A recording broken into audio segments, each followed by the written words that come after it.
संपूर्ण निवडणुकीचा जे प्रचार होता ते एकीकडे करोडपती चंद्रशेखर बावनकुळेंचा उमेदवार आणि दुसरीकडे रोडपती म्हणून अजय कदम हे बरियमचे उमेदवार होते। एकीकडे कधी नगर परिषदच्या साधा नगरसेवक म्हणून न निवडून आलेला, नगर परिषदचा अनुभव नसलेला आणि नगर परिषदच्या प्रशासनाची जाण नसलेला भाजपाचा उमेदवार होता, तर दुसरीकडे बरियमचा 4दा निवडून आलेला नगरसेवक, 2दा झालेला उपाध्यक्ष, प्रशासनाची जाण असलेले अजय कदम होते।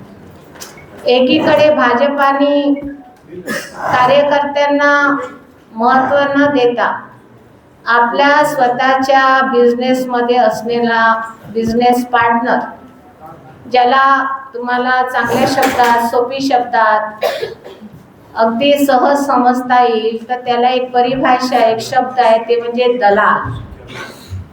एकीकडे बावनकुळेंनी दलालाला उमेदवारी दिली कामठी नगराध्यक्ष पदाकरिता, तर दुसरीकडे बहुजन रिपब्लिकन एकता मंचने एका जमिनीला जोडलेला कार्यकर्ता, लोकांच्या सुखादुःखामध्ये नेहमी सहभागी होणारा आणि सातत्याने लोकांच्या सेवेमध्ये राहिलेला अजय कदम होता। जेव्हा मागच्या निवडणुकीमध्ये आम्ही पराभूत झालो, त्याचं कारण जर काही असेल तर अजय अग्रवाल जो आताचा उमेदवार होता, त्यांनी पूर्णपणे अजय कदम विरुद्ध काम केलेलं होतं आणि त्यामुळे आमचा पराभूत झाला। एकीकडे बावनकुळे साहेबांचा हा दलाल, आता दलाल म्हटलं तर भ्रष्टाचार येणारच, आणि म्हणून गेल्या 5 वर्षामध्ये अजय अग्रवालच्या नेतृत्वामध्ये त्या ठिकाणी जो नगराध्यक्ष काम करत होता, फक्त म्हणण्याकरिता तो काँग्रेसचा होता, पण पूर्ण दलाली त्या नगर परिषदमध्ये अजय अग्रवाल यांनी केली। त्यामुळे हा लढा थेट जनतेमध्ये गेला आणि लोकांमध्ये, कामठी शहरामध्ये एक वातावरण असं तयार झालं की एकीकडे दलाल, भ्रष्टाचारी, प्रशासनाची जाण नसणारा एक व्यक्ती उभा आहे, तर दुसरीकडे एक प्रामाणिक कार्यकर्ता, लोकांच्या सुखादुःखामध्ये असणारा, सातत्याने लोकांच्या सेवेमध्ये असणारा अजय कदम आहे। तर या शहराचं निवडणूक अशी झाली की शहराने अजय कदमला प्राधान्य दिलं। अजय कदमची लहर कामठीमध्ये आली आणि ही लहर अशा पद्धतीने चालली की आम्हाला ऑफिस सुद्धा उघडण्याची गरज नाही पडली। आम्ही एकही ऑफिस नगर परिषदच्या निवडणुकीमध्ये उघडलं नाही। तुम्हाला माहित आहे की आम्ही बरियमचं असल्यामुळे आमच्याकडे सध्या चिन्ह रजिस्टर्ड नसल्यामुळे आम्हाला फक्त 4 दिवस मिळाले प्रचाराला। आमचा सिम्बॉल हा इंडिपेंडेंट होता, त्यामुळे आम्हाला प्रचाराला फारसा वेळ नाही मिळाला।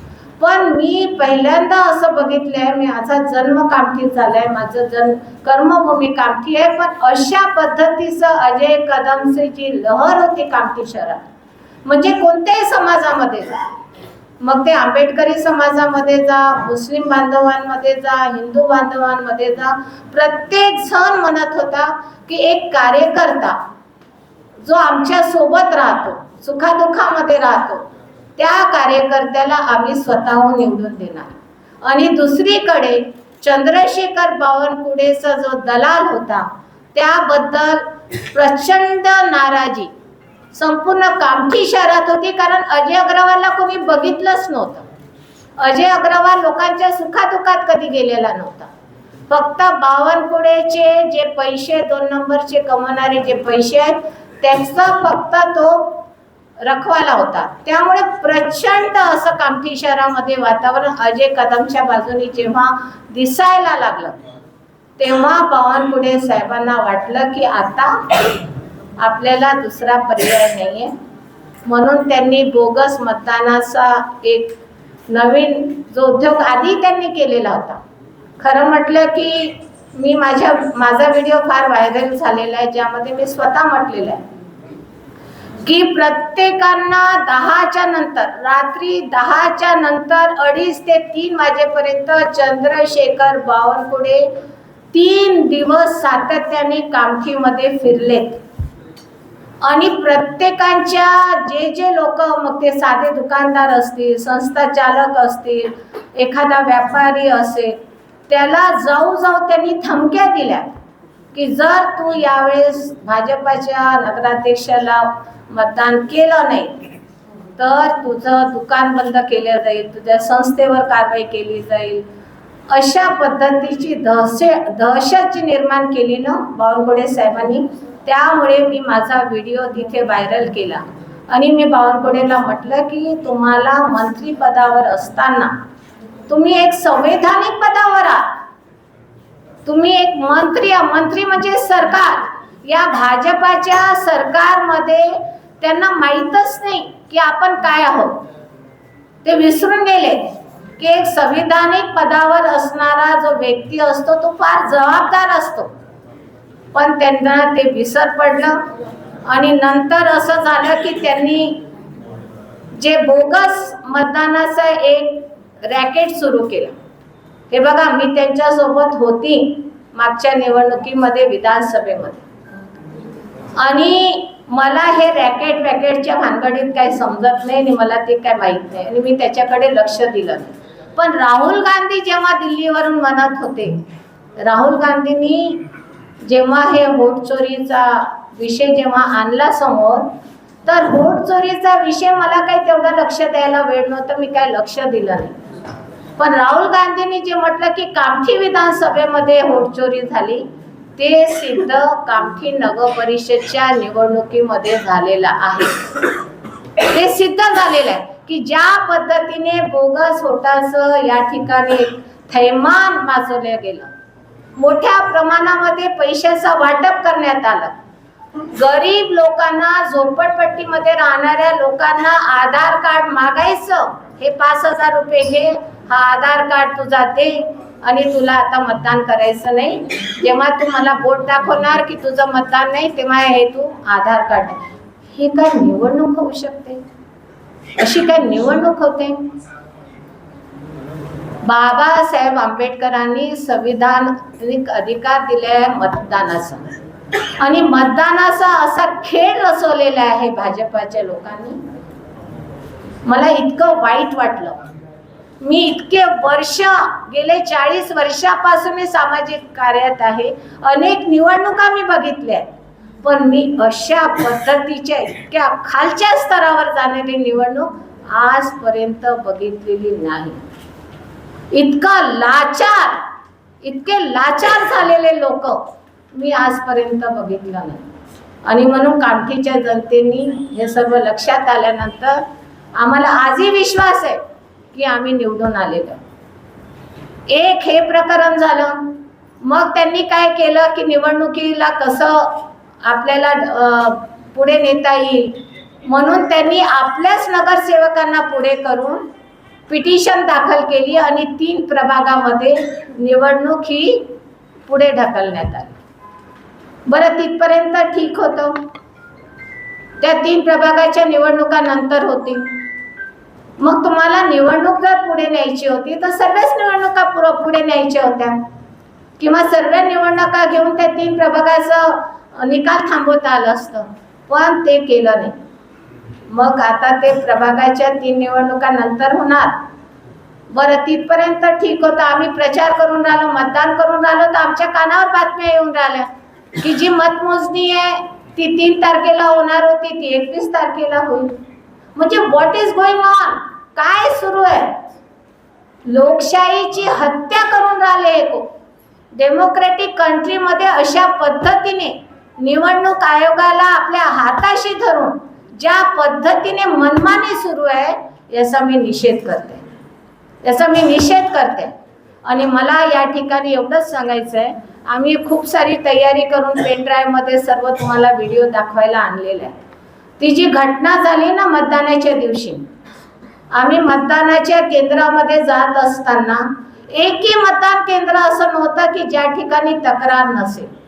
काय केंद्रामध्ये फोन येत होते की EVM मशीन बंद पडली. अर्ध्या तासासाठी पाऊण तासासाठी मशीन बंद पाडण्यात येत होती. काही ठिकाणी अशी तक्रार आली की आम्ही बटन दाबल्यानंतर आमचं मत आम्ही कपबशीवर देतो पण ते चाललं फुलावर. ती तक्रार आम्ही केली. नंतर आमच्याकडे तक्रार आली की जे मरण पावलेले लोक आहेत त्यांचं मतदान झालेलं आहे. नंतर आमच्याकडे तक्रार आली की जे लोक कामठीत राहत नाही त्यांच्या सुद्धा त्या यादीमध्ये नाव होतं, ते सुद्धा मतदान करून गेलेत. काय आजीबाई लोकांचे मतदान तर असं झालं की त्यांना व्हीलचेअरवर घेऊन जाऊन राहिलो. त्यांना मतदान करायला आम्ही तिथे जेव्हा गेलो तर पाहतोय की त्या आजीबाईचं मतदान ऑलरेडी कोणीतरी केलेलं आहे. इतक्या अनेक तक्रारी आम्ही लेखीमध्ये पोलीस स्टेशन आणि निवडणूक आयोगाकडे केलेल्या आहे. मला सांगा, अशा पद्धतीचं जर निवडणूक होत असेल तर महाराष्ट्र बिहारच्या मार्गावर चाललेलं आहे असं मला वाटतं. हे महाराष्ट्र राहणार नाही, हे बिहारच्या मार्गावर चाललेलं आहे. ज्या ठिकाणी अशा पद्धतीचं मतदान एकेकाळी केलं जात होतं आणि आताही विधानसभेमध्ये झालेलं आहे. त्यामुळे मी या ठिकाणी या सर्व निवडणूक प्रक्रियेचं आणि मला असं वाटते की निवडणूक आयोग हा काही स्वतंत्र राहिलेला नाही. डेमोक्रॅटिक कंट्रीमध्ये, आपली लोकशाही देशामध्ये निवडणूक प्रक्रिया ही फार पारदर्शक होणं गरजेचं आहे. पण आता हे सर्व निवडणुकीचं जे तुम्हाला मी थोडक्यात सांगितलं, मी फार जास्त सांगितलं नाही, अगदी थोडक्यात तुम्हाला सांगितलं की कशा पद्धतीची ही निवडणूक त्या ठिकाणी झालेली आहे. जर कामठी शहरामध्ये अशी झाली असेल तर पूर्ण महाराष्ट्रामध्ये हीच पद्धत सर्वीकडे दिसत आहे. जेव्हा आम्ही बातम्या बघतो सर्वीकडे मारामारी, कोणी हे करत आहेत, कोणी 2 ग्रुपमध्ये भांडणं होत आहेत, कोणी EVM मशीन तोडत आहे. हे व्हॉट इज दिस गोइंग? या महाराष्ट्रामध्ये जिथे परमपूज्य डॉक्टर बाबासाहेब आंबेडकरांनी जन्म घेतला, महात्मा ज्योतिबा फुले, सावित्रीबाई फुलेचं महाराष्ट्र आहे, शाहू महाराजांचं महाराष्ट्र आहे. हे महाराष्ट्र असं कोण जबाबदार आहे याच्यासाठी? सत्ताधारी लोक जबाबदार. आणि म्हणून या ठिकाणी जे काही घडलेलं आहे कामठीमध्ये त्याकरिता सर्वस्व चंद्रशेखर बावनकुळे आमचे आमदार, महसूल मंत्री महाराष्ट्राचे, यांचा मी राजीनामा या ठिकाणी मागत आहे. त्यांना काही नैतिक अधिकार नाही या पदावर राहायचा. जो माणूस इतक्या खालच्या स्तरावर येऊन त्या आधी सुनील अग्रवालचं जे फार्म हाऊस आहे त्या फार्म हाऊस मध्ये जाऊन एक केंद्र तयार केलेलं आहे. तुम्हाला आम्ही आता व्हिडिओ दाखवणार, तुम्ही थोडंसं बघा ते व्हिडिओ. त्याच्यामध्ये त्या फार्म हाऊस मध्ये गाड्यांनी लोकांना आणायचं, तिथे शाईचं ते हे असतं ना मिटवण्याचं, ते पण तिथे आहे. नोटांचा गठ्ठा तिथे मिळालेला आहे. लोक येऊन राहिले तिथे. अतिशय गरीब लोकांना आणलं गेलं. तिथून गाडीमध्ये बसवून त्यांना तिथे यायचं, तिथून मतदानासाठी पाठवायचं आणि नंतर त्यांचं मतदान झाल्यानंतर त्यांना पैसे द्यायचे. करोडो रुपये. बावनकुळेंनी विधानसभेमध्ये किती करोडो रुपये खर्च केले तुम्हाला सर्वांना माहिती आहे, मला सांगायची गरज नाही.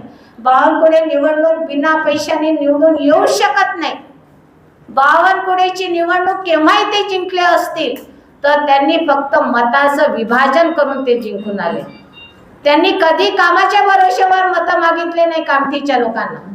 त्यांनी मुस्लिम लोकांना 10 मुस्लिम उभं करा, मी तुम्हाला बावनकुळेचं गणित सांगते. त्यांनी उत्तर द्यावं माझ्या या प्रश्नाचं. बावनकुळेंनी फक्त मताचं राजकारण केलं. 10 मुस्लिम उभं करा, 10 आंबेडकरी लोकांना उभं करा, MIM ला उभं करा, बसपाला उभं करा, वंचितला उभं करा, पैसे द्या, मतं ते खातील आणि यांचा उमेदवार हे स्वतः निवडून येतील. कधीही कामाच्या भरोश्यावर नाही. मी बावनकुळे साहेबांना एकदा म्हटलं होतं, कधीतरी कामाच्या भरोश्यावर आपण निवडून आलं पाहिजे की नाही. आम्ही अशी निवडणूक कधी बघितली नाही, अशी निवडणूक आम्ही कधी जिंकली नाही आणि अशी निवडणूक आम्ही कधी जिंकायची इच्छा पण नाही. आणि म्हणून या ठिकाणी एक नैतिकतेच्या आधारावर बावनकुळेचा राजीनामा मागते. हा माझा मानसपुत्र आहे अजय कदम.